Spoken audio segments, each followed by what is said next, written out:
This is Amon Göth, my associate and ruthless Nazi commander. He shoots Jews for sport. To understand how I got involved with this psycho monster of a man, let's go back in time. My name is Oskar Schindler and the year is 1940. Second World War made its debut a few months ago. I enter the story from Czechoslovakia as a man with one goal: profit.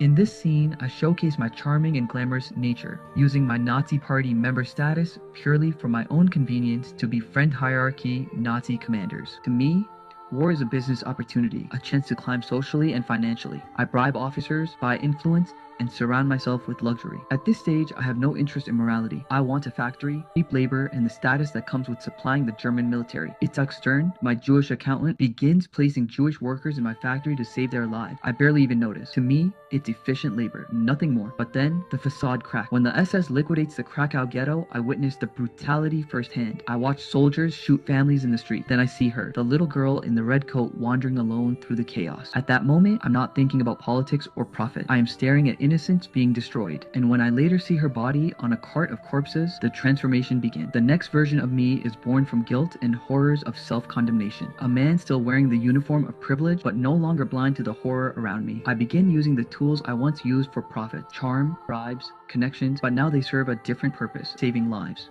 I play the ruthless Amon Göth like a dangerous game, flattering and bribing him to shield my workers. I risk everything while pretending I'm risking nothing. The selfish businessman in me becomes a strategist of compassion. When Plazow camp is ordered to close, I see the future clearly. Auschwitz waits at the end of the line. And I make a defining choice. I abandon profit completely. I spend my entire fortune building a new factory, not to make weapons, but to create a sanctuary. When the women mistakenly end up in Auschwitz, I don't hesitate. I walk into the heart of darkness, bribe Rudolf Haas, and pulls them back from the edge of the gas chambers. It's no longer business, it's personal. At Brunlitz, the name Schindler becomes something almost symbolic. I refuse working ammunition to the German army. I protect my workers from SS guards. I encourage them to practice their faith. For months, I essentially run a factory of resistance and pays for it with every last mark I own. By the war's end, the man who arrived in Krakow to get rich is now penniless, but surrounded by 1,100 people alive because of him. And then comes my emotional breaking point. I think I should have saved more. My workers thank me. I collapse under the weight of guilt, not for what I did, but for what I couldn't do. I stare at my car, my pin, my suit, convinced each object could have bought another life. It is the final stage of my arc. From opportunist to witness, to protector, to a man haunted by the limits of his own heroism. I leave under cover of darkness, no longer the wealthy industrialist seeking power, but a man who finally understands the true value of a single human life. My legacy isn't the factory I built, but the world saved, one name at a time. If you want to watch the full detailed recap, please check it out in the channel. Please leave a like and subscribe to support the channel.